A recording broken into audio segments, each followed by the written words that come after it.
What in the heck is going on with SWTOR? Star Wars The Old Republic is an MMO RPG, and it quite literally has been a pretty thriving one until the more recent years, if you ask me personally, just because of a lot of different reasons, which I will get into with this video.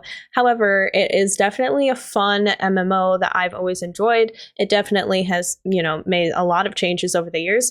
But I think the one thing that really stands out with SWTOR is that you can obviously go through some really cool stories, and the story really impacts a lot of people. However, I will just say personally from my experience, the reason why I haven't been playing SWTOR or really had any sort of inkling of desire to want to play it is because I have been keeping up with the game's news, and I have actually noticed that it's kind of hard to play a game that's so heavily focused on story when there's no story. What I mean by this statement is essentially that I haven't really seen a good substantial story added to this game for around 3 years now, if I'm being honest. We can go over the last expansions, but overall, the runtime of these expansions and the content associated with them is really hardly anything crazy. Players are essentially like waiting a whole year to hopefully get a sizable expansion where you can do a lot more things. You can quest for longer, you can have new raids or flashpoints and all of that fun stuff, obviously. But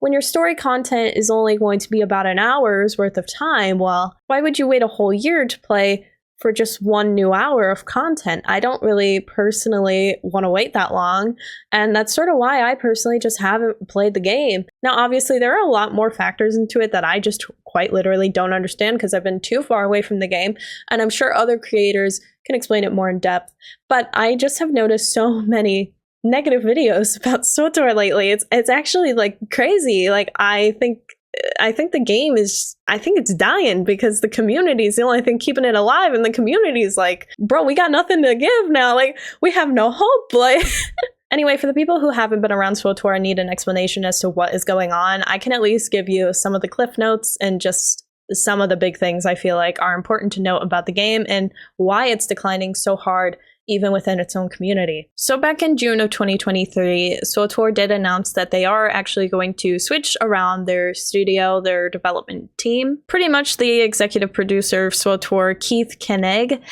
he just outright said it and said that they believe that Broadsword is the right studio to continue to enhance and modernize our game and also expand the number of people who can play it. We are excited about the future of SWTOR, and once we get our feet firmly planted at Broadsword, we look forward to sharing plans for game direction and improvements. Until then, rest assured, all the current plans are in motion. Pretty much BioWare, EA, they were like, we're going to step aside, well, at least in the development side, and Broadsword would take over for developing the rest of this game. So I was actually pretty hopeful just because I knew with the direction of the game, how it was working, the way that the story content was just overall going, it wasn't really looking good even at this point, which I'll go back to in a little bit about maybe why that was. But just overall, this is where I started to personally have hope for the game, and I think a lot of people did. Maybe, possibly, I don't know. Anyway, there was some hope, at least through my perspective, and I would say I think there's hope for many SWTOR fans that they were hoping for a little bit more from the game because it kind of was on a decline just for a lot of different reasons. I know something I really wanted to get back into personally with SWTOR was the PvP, but even the PvP has really fallen apart, which I realized it's because they got rid of ranked. And, there were reasons for that. A lot of people were saying it has to do with, like, people were cheating. It was just too much to keep up with. It just was pretty much too much work. But either way, it was gone. I feel like they lost a lot of, consistent players through that.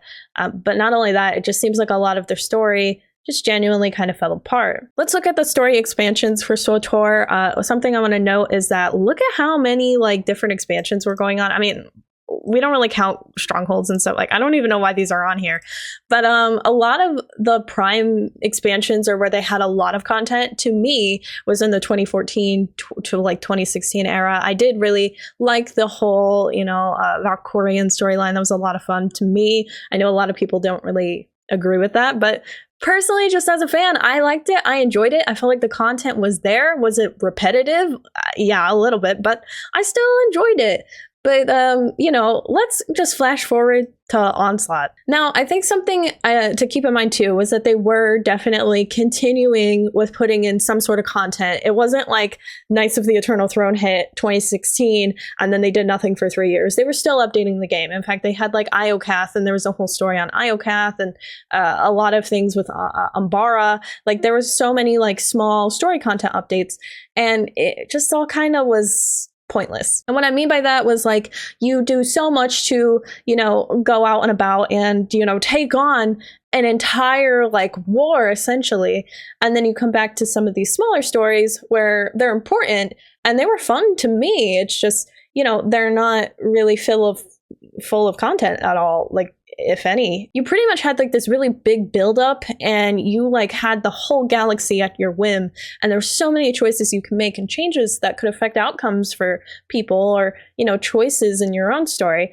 But I think that when we were going back to the smaller stuff, like on Iocath, or, you know, the Crisis of Umbara and other small story updates, they were great, and they were coming out at least yearly, but like they just weren't fulfilling. It was kind of like, we have content, but there wasn't any like thing happening. It was a lot of buildup, and there was really no execution. Then welcome in Onslaught. I don't know if you guys watched any of Onslaught or paid attention to the expansion, but pretty much it looked really cool. So I personally thought in 2019 it was going to be a great expansion, but here is the killer. Guess how long it took people to complete the Onslaught expansion? In SWTOR, the Onslaught expansion content, which includes the story missions and related activities, take roughly 2 to 3 hours to complete for each of the 2 story paths, Republic and Empire. And if you don't want to believe the AI, it's fine. You can literally look at Reddit. Like, everybody's like, yeah, it's about 2 hours, about 2 hours, about 2 hours. So you've waited 3 years for a next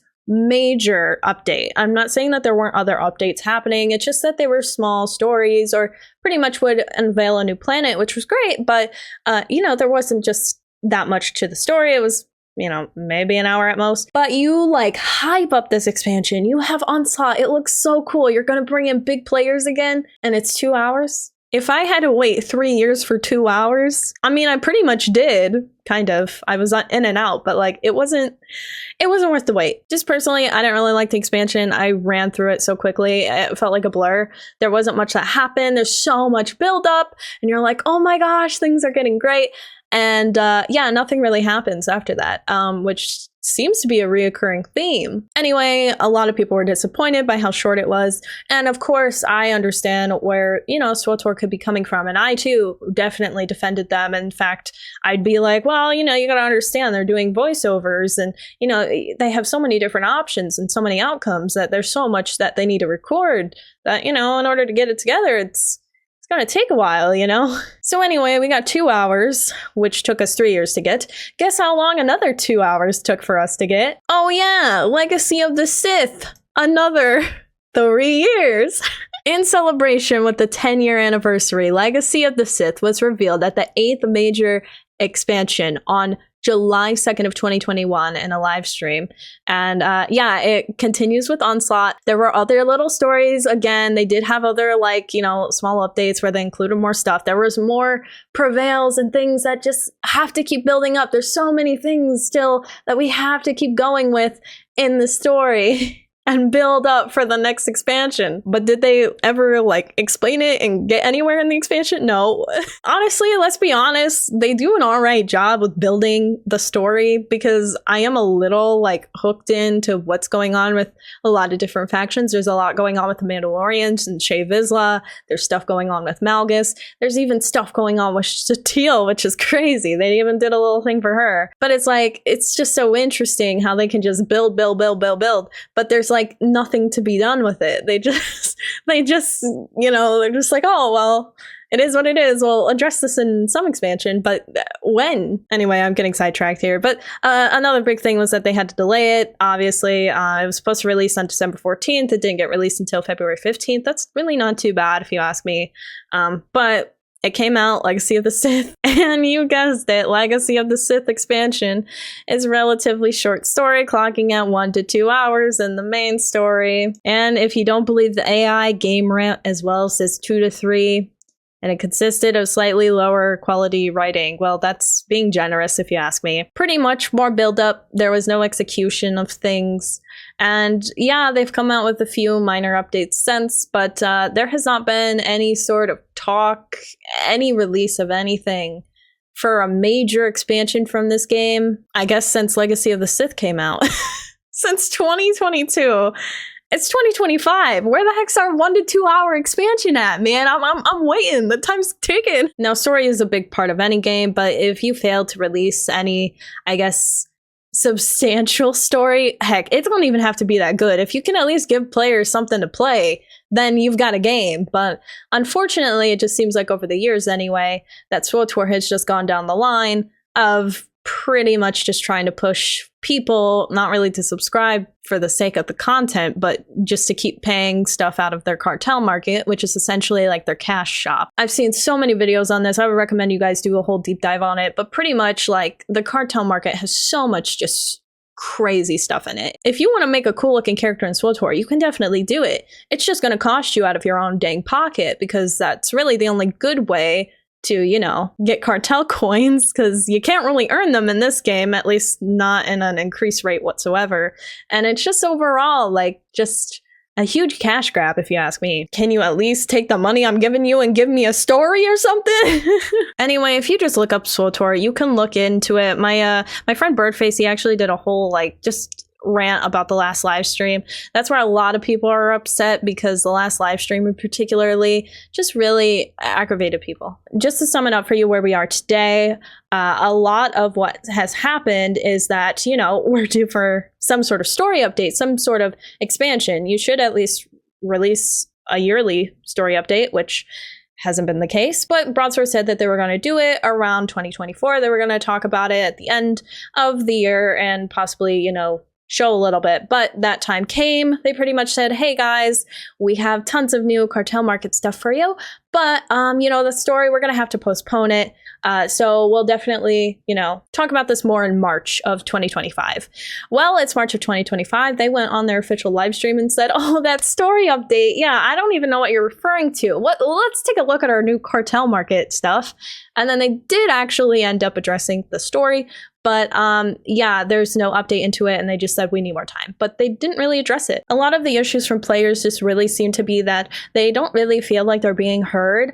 And in fact, I know there's a lot of just stuff going on with their community manager where it just doesn't even seem like their community managers even, you know, listening to them anymore. I mean, it's hard to even talk to your community manager, who's supposed to be your main source, essentially, to listen to your feedback and at least be there to hear you out on things. And I think that's just where a lot of SWTOR players are coming from. And they're like, well, if you're not going to listen to me when I'm trying to, you know, at least give you feedback for a game I love and care about, then I'll make a video about it. I'm sure I'll be listened to then. And I can't blame people for doing that. Overall, it's just really disappointing to see that there's no story update. It's just so much of a cash grab anymore. And I can see why players don't want to play the game and are just, at this point, kind of trashing it. I mean, long story short, guys, the game's simply dying, and people are trying to fix it. They're trying to at least give Broadsword some sort of idea of what they want.